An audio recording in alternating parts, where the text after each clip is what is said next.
itu ya minum, ya perempuan, ya main, ya apa sampai mencuri, apa dicopet, yang lain sampai.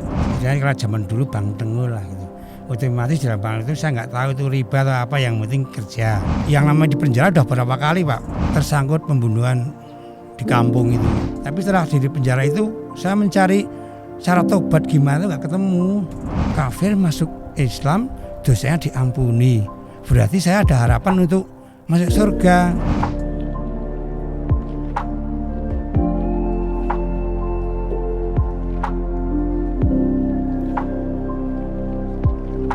Kehidupan saya dulu sebelum tahu MTA, ya, pekerjaan saya dulu bekerja di koperasi atau Bank Tengul istilahnya lah.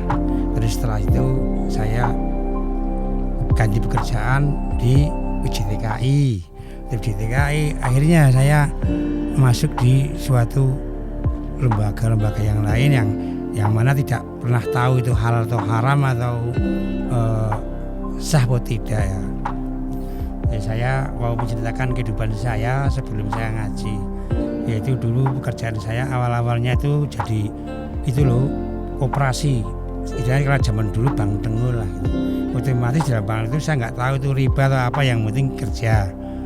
Terus setelah itu saya waktu itu kena masalah di koperasi, mungkin memakai uang atau apa, akhirnya saya dipecat dari koperasi. Terus saya terjun di dunia terminal lah, hidup di terminal ya. Otomatis saya kan karena nggak kenal agama, ya tahu agama tapi nggak tahu persis deh. Saya kan itu ya minum, ya perempuan, ya main, ya apa sampai mencuri, apa dicopet, yang lain sampai yang terakhir itu saya kena masalah ya. Yang namanya di penjara udah berapa kali Pak, kecuali yang terakhir itu tahun 2005 itu kena masalah itu tersangkut pembunuhan di kampung itu.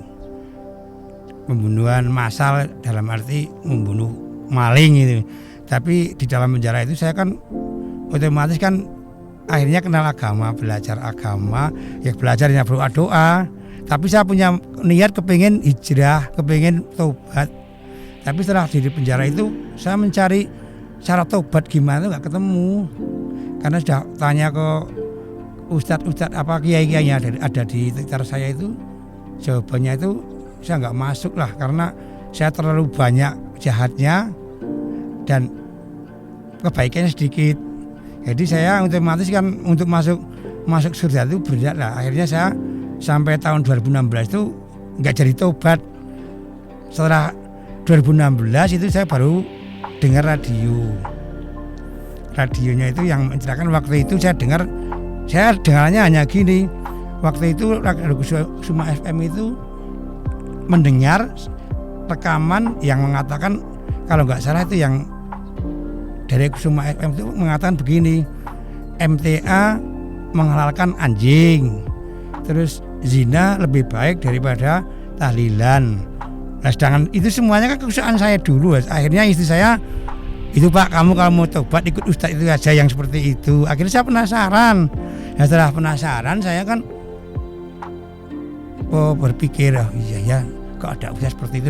Suatu saat saya pas ahad siang itu yang dengar ke TV itu, kalau nggak salah yang apa itu pas tanyaan langsung itu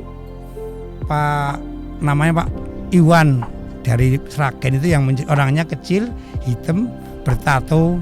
Dia bertanya seperti ini, Pak, saya dulu pekerjaan di Jakarta itu di lokalisasi Kalijodo. Otomatis semua pekerjaan yang limo udah saya jalan. Kalau saya tobat itu diterima enggak lah? Jawaban Pak Ustadz, Pak Yali itu dibaca surat An-Anfal ayat 38 yang artinya, hai orang-orang kafir, apabila berhenti dari kekafirannya maka semuanya dosa lalu diampuni. Apabila kembali lagi memusuhi Nabi maka sunatullah dibinasakan seperti orang terdahulu. Saya berpikir, orang kafir masuk Islam dosanya diampuni, berarti saya ada harapan untuk masuk surga. Nah, saya yang penasaran gini, yang orang kafir seperti apa, yang orang Islam seperti apa. Akhirnya saya datang langsung ke Solo untuk menanyakan perbedaan orang kafir dan orang Islam. Ternyata Pak Ustadz jawabannya hanya orang kafir itu tidak sholat, orang Islam sholat 5 waktu. Nah, saya tanya, Pak, saya orang kafir orang Islam, ya kamu udah sholat apa belum? Ya sholat Pak, tapi belum tentu. Kalau pas di penjara atau pas kena masalah polisi saya baru sholat, tapi kalau lagi seneng nggak ingat. Nah, saya Islam apa kafir Pak? Ya jawab sendiri, karena orang Islam itu sholat 5 waktu seperti itu. Terus akhirnya saya pulang ke rumah, ya dalam perjalanan pulang itu sudah banyak SMS masuk ke saya. Ternyata teman-teman yang dulu sama-sama preman sama apa ada Ustadz yang sudah masuk MTA itu Pak Slamet namanya almarhum itu SMS, wah saudaraku dulu kok sudah ikut ngaji. Akhirnya saya ditemu di rumah. Ya akhirnya saya ngaji. Waktu itu ngaji pertama di tempat Pak Iskur Binaan Kepil, dan langsung karena kali kajar itu waktu itu lagi nggak ada binaan, akhirnya saya disuruh mengadakan binaan di rumah saya sampai sekarang, sampai tahun 2024 ini berarti udah hampir 8 tahun. Itu sekarang di tempat saya buat kajian MTA yang statusnya binaan. Tapi untuk tahun kemarin yang waktu pengangkatan di cabang itu saya sempat daftar cabang, cuma pengurusnya ada yang kurang istiqomah, ada yang waktu itu pengurus yang setiap kegiatan di perwakilan Wonosobo itu tidak bisa hadir karena setiap kegiatan rata-rata di hari Ahad sore, sedangkan beliau ngaji di Solo di Atbake juga bisa mengikuti kegiatan yang ada di perwakilan. Ya terus insya Allah untuk berikutnya pengurus sudah siap. Terus kehidupan saya setelah ngaji, alhamdulillah masalah penghasilan juga. Kalau dulu waktu saya masih belum ngaji itu memang rezekinya banyak, mudah sekali. Tapi setelah saya ngaji, ya rezekinya biasa saja, tapi cukup. Alhamdulillah semua apa yang saya butuhkan untuk ngaji, untuk anak-anak, untuk makan cukup. Usaha saya sekarang yaitu tambal ban, jual beli ban second sama warung makan. Alhamdulillah cukup.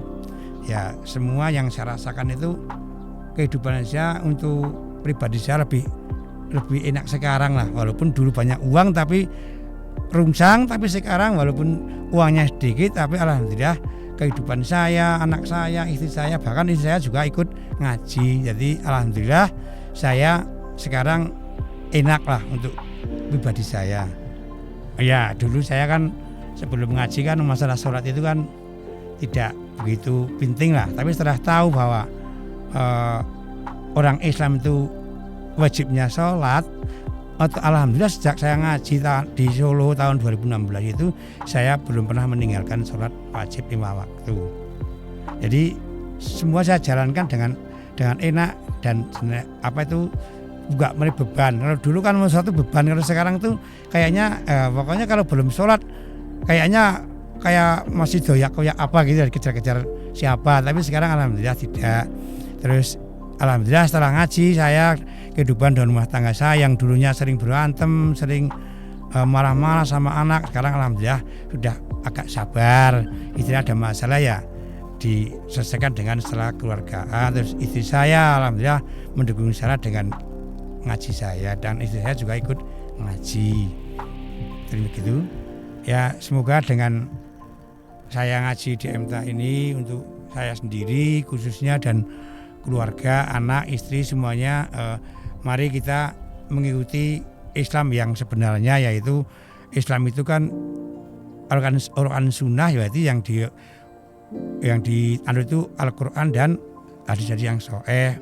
Mudah-mudahan dengan ngaji di MTA ini kita jadi Islam yang sebenarnya, dan mudah-mudahan ya anak, keluarga semuanya bisa mengikuti jejak saya. Terima kasih. Nama saya Imbuh Parmadi dari Wonosobo, Jawa Tengah, untuk Titik Balik Persada FM.